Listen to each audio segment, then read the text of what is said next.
to the forge. We're gonna pick back up on this build. We're gonna do a little recap real quick, tell you kind of what we've done so far, why we did that, and what we're planning to do, and how we're going to accomplish the task ahead of us so far. So since the last video, at the end of episode 3, you saw us finish up those big 3-inch wide billets, the 2 billets. The one main billet was 480 layers, and the smaller one that was 36 layers. So these have been annealed in the even heat kiln, and they've all been chopped up into 4-inch pieces. Again, it doesn't look like nowhere near the amount of steel we started with. That's what happens whenever you're losing steel or material to scale while you're forging it.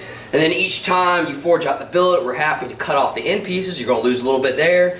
Then we're surface grinding it. You're going to lose a good bit there. And again, it just keeps going. But again, a lot of work leading up to just where we're at. And this is all the steel that we got. Now, again, I'm able to look at this, and these are thick pieces, 3 inches wide by 4 inches. We've got plenty of steel here for these 2 big axe bits or blades, each side of the axe. But the plan is, we're going to be taking some more of this 1084 and 15 and 20, this really nice thin stock, 3 inches wide. That's the reason why we forged this billet to 3 inches wide. And we're going to integrate layers of this into that. We're going to max out that forge opening there on the chili forge. It's about 6.5 inches. So we're going to max it out with all this right here. That dude's he's really been crowing a lot today. Crazy rooster. So let's kind of draw what we got going on. We got 1, 2, 3, 4, 5, 6, 7 pieces of this. We have 4 pieces of this. So this is the 480 layer, and this right here is the 36 layer, like I said. So let's go, y'all. Things to do: kick ass, kick sockets of ass. Every day we kick ass. You must seize the day. Do not waste your time. But I do need to go fishing. It's been like a month and a half since I've been fishing. But we're about to go chase humongous shellcracker at Merritt's Mill Pond here in about a week and a half. So that's going to be awesome. Maybe we'll get some footage of that adventure for you guys. Okay, so let's draw out where we're at. What we're planning to do now is, so we're going to have the 480 layers. We got 7 pieces of that. So 1, 2, 3, 4, 5, 6, 7. So each one of these are the 480 layer pieces.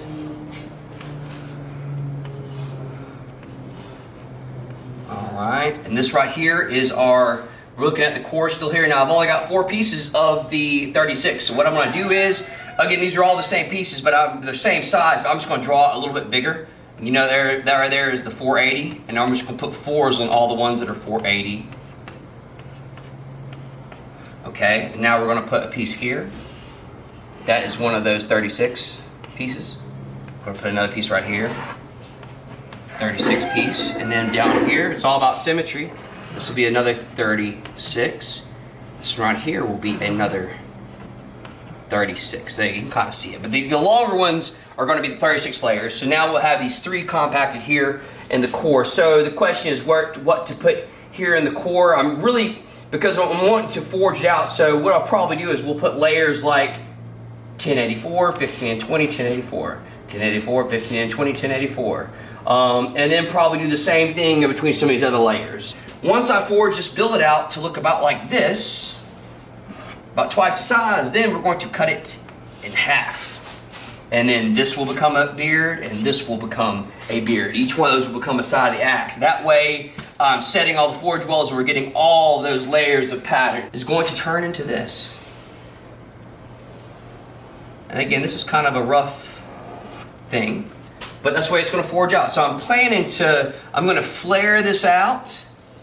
I'm going to flare both of them out, and then so that we get it, I'm going to try to forge it close to shape, but I'm going to make a template of each one of these axe beards to get them perfect. Again, we ain't got no CNC machine or anything laser cutter over here. It's going to make it perfect. So I'm going to draw it out on a piece of plywood, and I'm going to cut out that one beard, and that's going to be my template. And I'm going to forge the pieces of Damascus as close as I can to that template. Then I'm going to cut it out or grind it, either cut it with the plasma cutter or grind it on the grinder to get it more exact.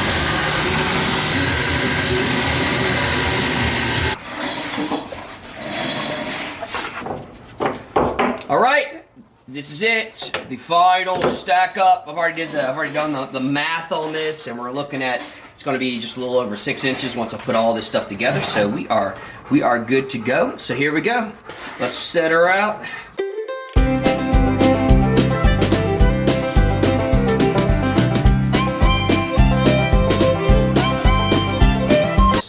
That is the Mondo.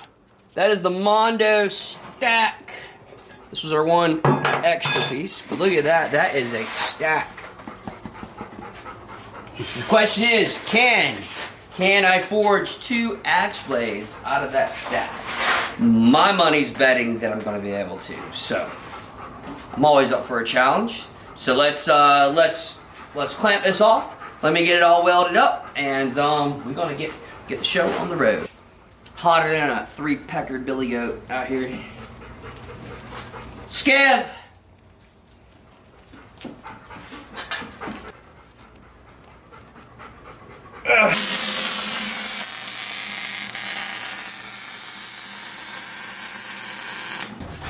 Good soup. Good soup. We're gonna put it in the soup. And it's heavy. It may not look that big, but this has got some serious weight to it. Just based on weight alone, there's no way that I cannot forge the axe out of this. I know it doesn't look like much, but just feeling the weight, and that's usually how I can tell, am I going to be able to forge a certain piece out of it, is I go by weight. I don't go by the way it looks. I go by still weight. Now here we go. Ooh. Oh, yeah. Oh, that's so satisfying. Look at it in there. Don't mind the dead beetle floating around. That just adds to the surface carburization. Shibby! Shibby! Got a storm rolling in. Whew, okay, so let's let that soak for a little while. Let me go grab something to drink, and when we get back, we're gonna fire up the forge, and we're gonna get it going. All right, here goes nothing. Oh my goodness. Oh, jeez. It's got some.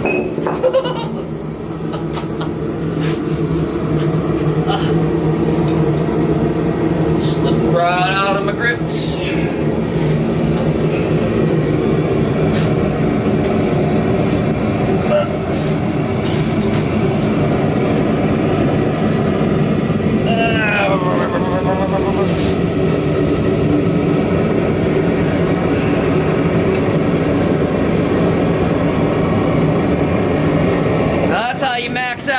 That's how you max out a forge.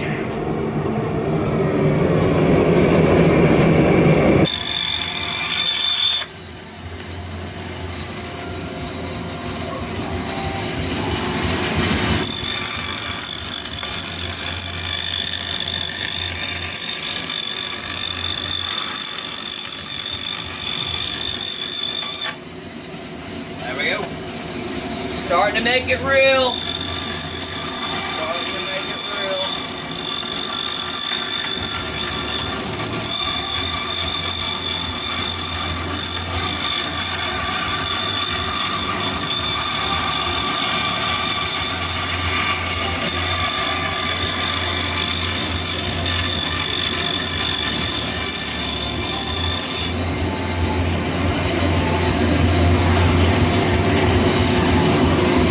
I like that.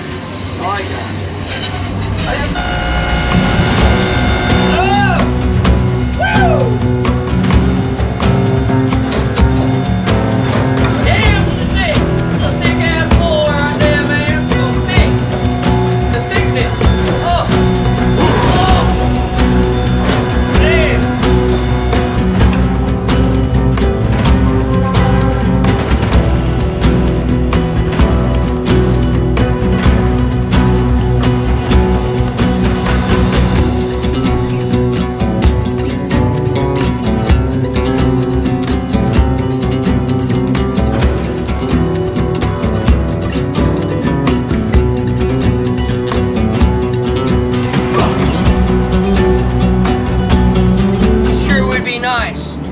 One big piece could just all of a sudden turn into 2 pieces. Look at there! 2 pieces. We actually stopped, the last thing you saw me filming, stopped, I annealed it, softened it, then I cut this thing in half on the Bailey bandsaw. I was thinking about it, so much safer just to cut it, that way I know I've got 2 even chunks. And so yeah, it's time to go to the Dark Star Super Forge of Doom. It's ready to go.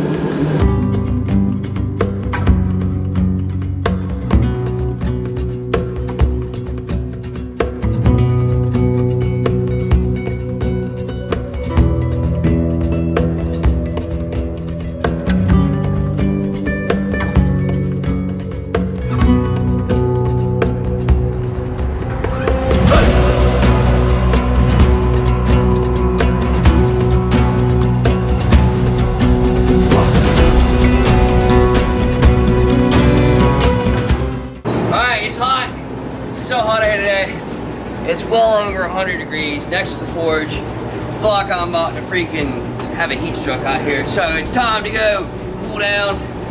Show you how I cool down when the fans aren't enough. We gotta take it to the ultimate cool down spot.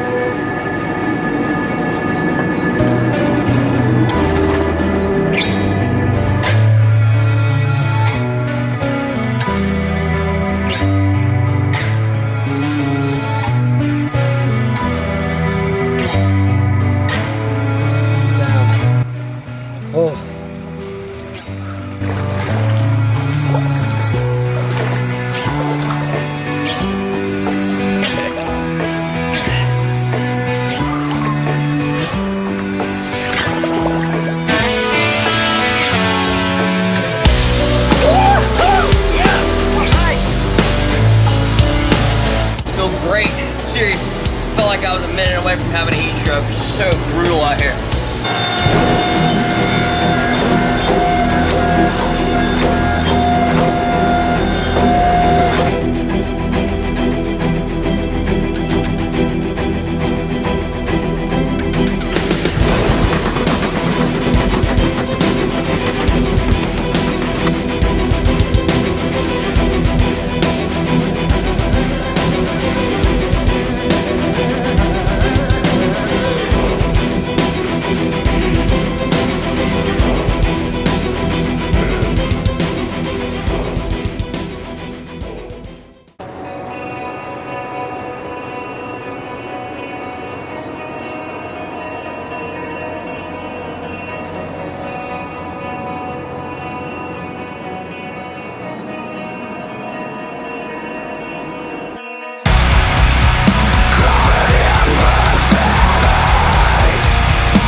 So besides just it being totally badass and cool to forge at nighttime, which most of my videos are always at night, you see me forging, one of the main reasons to forge at night is I can really get a clear indication of how hot that still is. In this Florida sunshine hitting down, it plays games with your eyes, but at nighttime there's no games. You can see the heat, you know what temperature you're at, and a lot less chance of screwing something up. If I go to squish on this thing or forge on this thing and it's just a little bit too cool, it's going to open up those forge welds that I set. Same thing too, you overheat it, you're going to just burn up your workpiece. So in the darkness, again, it's more than just the effects of it. It actually serves a purpose. A lot of the older smiths back in olden days, they always forged at nighttime and damn sure heat treated at nighttime, because at nighttime, you know, they could see what was going on. But yeah, But yeah, the previous, all the other videos from this build, you saw a lot of the stuff we were forging during the day. Again, that was just because of scheduling issues of us getting out here and with the crazy heat and whatnot. But again, this is the most important part so far. This is the last part. All of this work from all these weeks is tied up to this one point, and it's screwed all up right here. So doing it, you know, under this dark night sky is going to give us our best chances of success. So anyways, that's a little into information left for you guys. So let's get back to it.